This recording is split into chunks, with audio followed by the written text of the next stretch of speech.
Please listen carefully.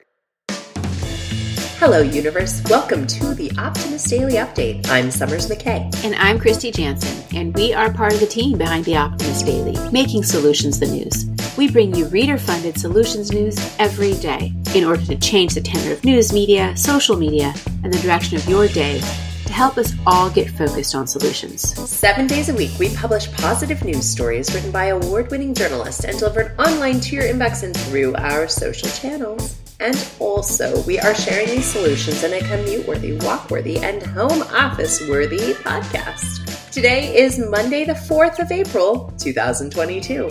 Happy Monday, Kristy. How are ya? I'm good. I'm, it's April. It's spring. Spring is upon us. Spring has sprung, yes. And I got to go and hang out with some llamas and some goats. And there's a little baby goat in the herd. That are eating grass, in the ravines in different places. It's kind of cool. So, yeah, tell our listeners, your family property, you guys have hired goats and llamas. So there's a little herd of goats, and then there's a llama in there with the goats because the llama is protection against mountain lions. Because it's big. It's the size of like a little horse, And there's also a little ram in there who's got his big old horns. And then there's a baby. One of them had a baby. So it's very cute. Baby goats are probably the cutest animals. They're so fun. It's like looking at a little family because the baby tries to go up to a goat that's not its mom. And the goat kind of like tosses it away. It says, "Get out of me. Get out of here. I don't like you." You're not my kid.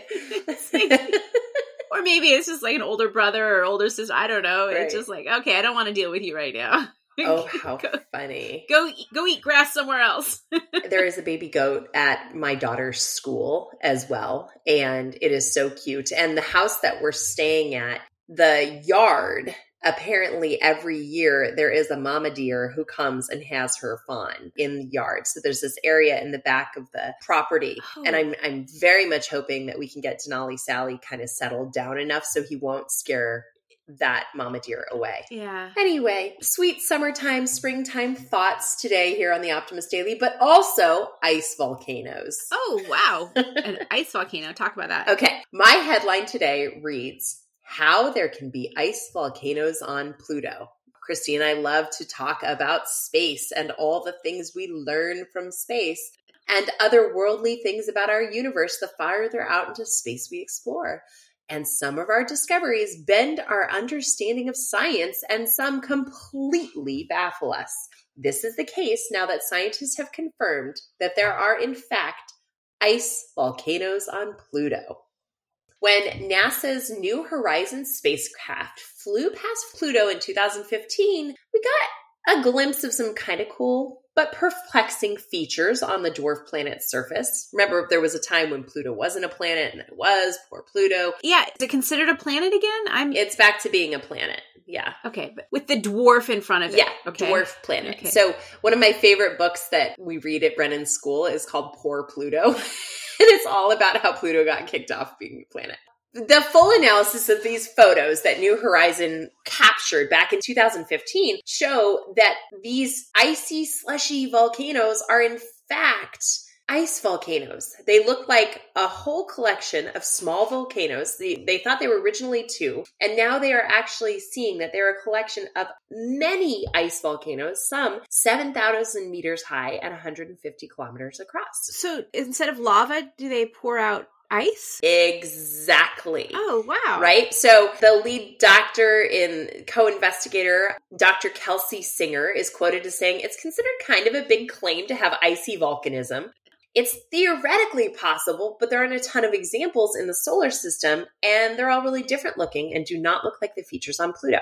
With this incredibly low temperature on Pluto's surface, it seems like it shouldn't be possible at all, but it turns out the odds are this slushy ice, there's some antifreeze components in the volcanic material like ammonia or methanol, which could contribute to the flowing effect." So it's the antifreeze. So it comes from the core of the little planet and goes out there, even though it's negative. Yeah. 233 degrees Celsius. Exactly. Some offer the idea that Pluto's rocky core might be warmer than once thought, right? The core is going to be warmer than the exterior. It's thought that the radioactive decay of some of its elements could produce enough energy that when released, cause occasional volcanic eruptions. This study comes from Nature Communications, and we really, really liked reading about it. And I love the idea about poor Pluto having icy volcanoes. So that's my story for today from otherworldly ideas. Speaking of volcanoes, you may want to do a little art project with Brennan.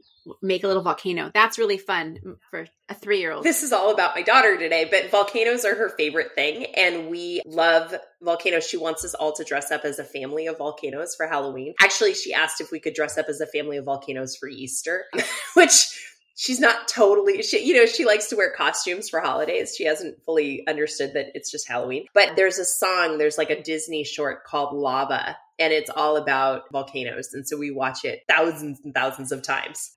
Anyway, enough about my daughter's obsession with volcanoes and my obsession with my daughter and our love for Pluto.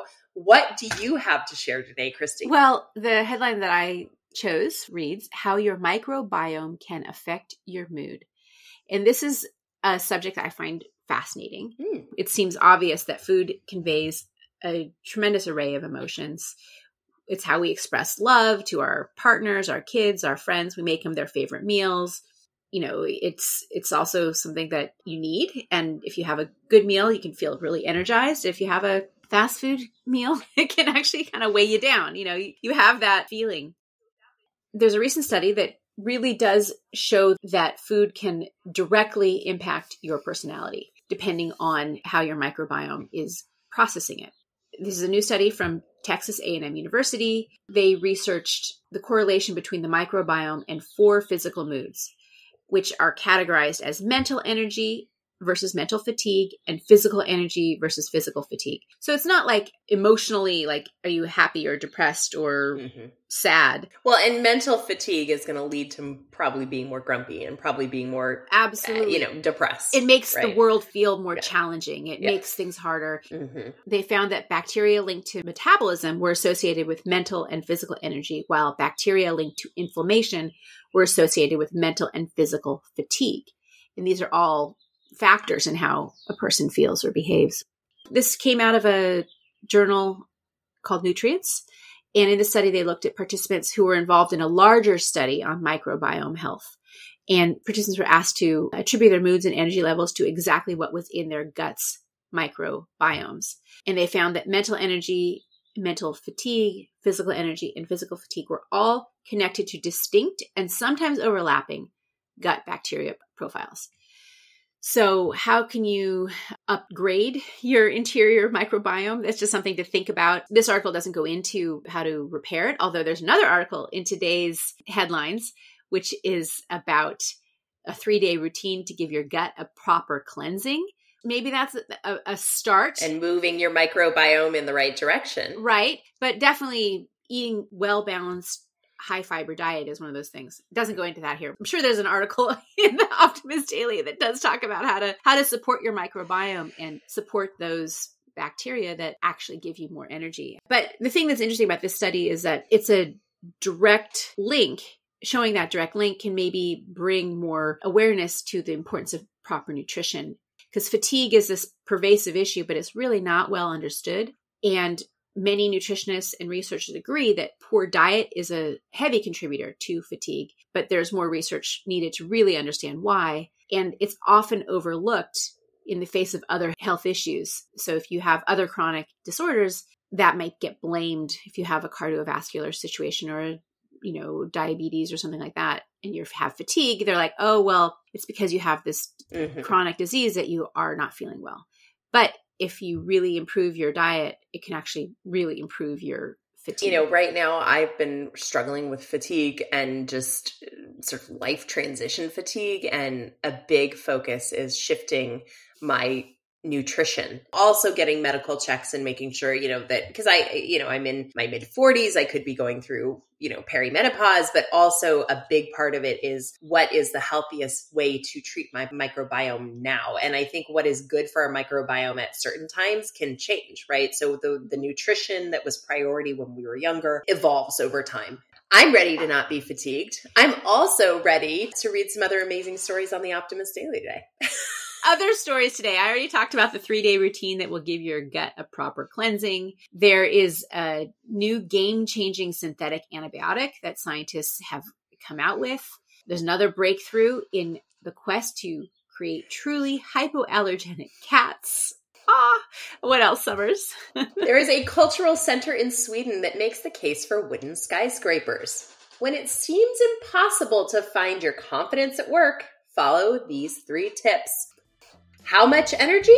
Your home energy questions answered. That and more is available today at theoptimistdaily.com. Thank you all for joining us this happy Monday spring morning and listening to the Optimist Daily Update. We promise to continue to share positive solution-based stories with ideas on how you can participate in this changing world and ensure it is changed for the good. We promise to cover the current events with accuracy, legitimate sources, and offer you the information needed most to chart new paths for all of us. And to support us, please share us on social media, forward a story to a friend, make sure to leave a positive review on your podcast feed, Apple, Spotify, or wherever you listen to the podcast, and consider becoming an emissary on theoptimistdaily.com.